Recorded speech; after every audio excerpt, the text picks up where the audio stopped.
Welcome back everyone. As I am continuing the boundary layer development here. So in the previous video lecture we have studied that flow over the flat plate. The flat plate is under static condition and fluid is flowing over it. Before this flat plate the fluid is moving with the same velocity, that is called as the free stream velocity. So all are having the same magnitude here. When that fluid is moving over the flat plate, immediately on the surface of the plate, the velocity of the fluid particles is 0. Then we are moving along the y direction, its velocity is go on changing, means increasing here. Then with that point, at this point, that u is almost equal to 99% of this u infinity. So then such a points, if I draw here for along the x-axis, if I draw a line, that is called as the boundary layer here now. That is called the boundary layer. So that boundary layer will separates two types of fluid flow. One is above the boundary layer, there will be the velocity gradient is 0, shear stress is also 0, because all are moving with the same velocity, all fluid particles are moving with same velocity here now. So that fluid flow is called as the inviscid fluid flow. Within the boundary layer, on the surface of the plate, here that flow is happening in this boundary layer, that is there velocity gradient is not equal to 0, it is existing here, and shear stress is also existing. So therefore the viscosity is existing, viscous flow, that is flow, that flow is called as the viscous flow here. So next here the another one thing that Randall has told here, there will be the one dimension, that dimension continuously it is varying along the x direction here now. This boundary layer is there, this is the thickness of the boundary layer, see here, height or thickness of this boundary layer here now, this is increasing here now. So this boundary layer thickness, it is small here, increasing, like this. The boundary layer thickness, it is increasing along the x direction here now.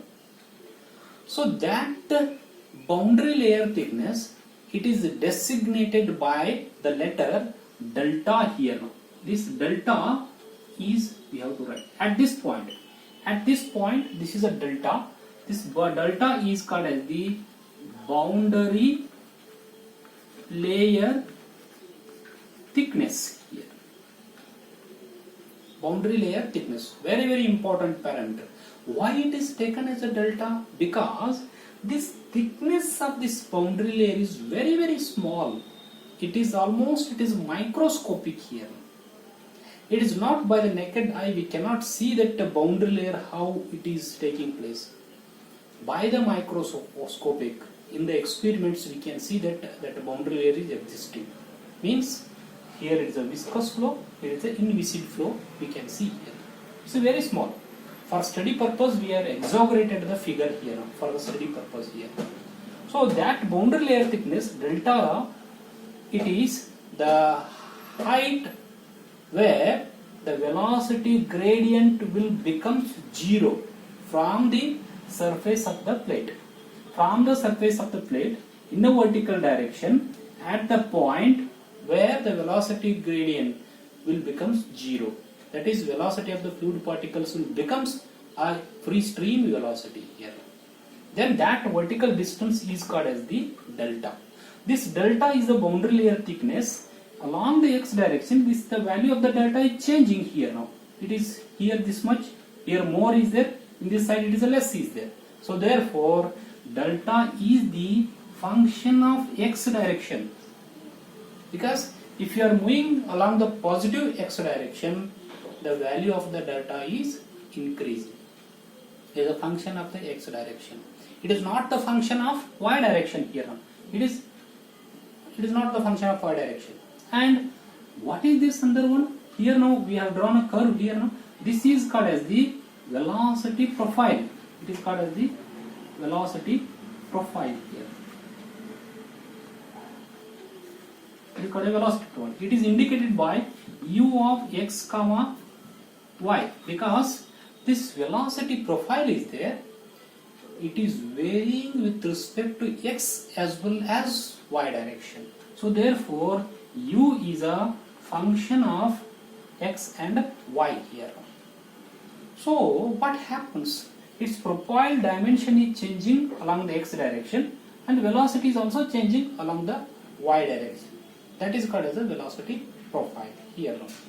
So therefore, this velocity profile has only in the boundary layer and also existence of slip point here as we have discussed already here.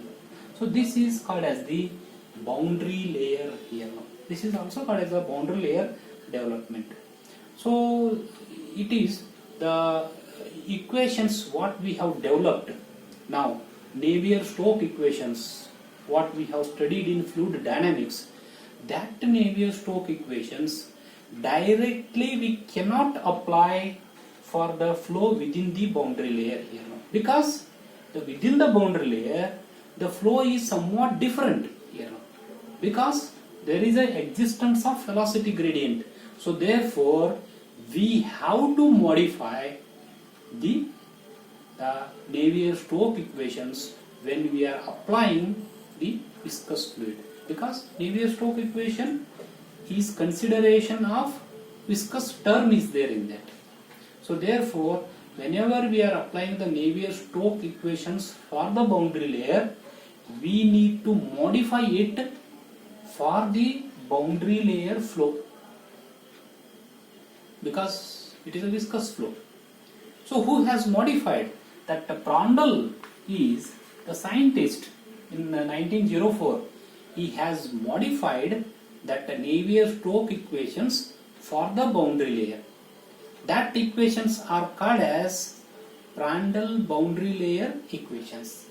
We will study that Prandtl boundary layer equations later here, how to modify the new Navier-Stokes equations for the flow within the boundary layer here. So therefore today this is about that boundary layer development. We will study a very important next another one topic in this flow over the body in the next video lectures. Thank you very much.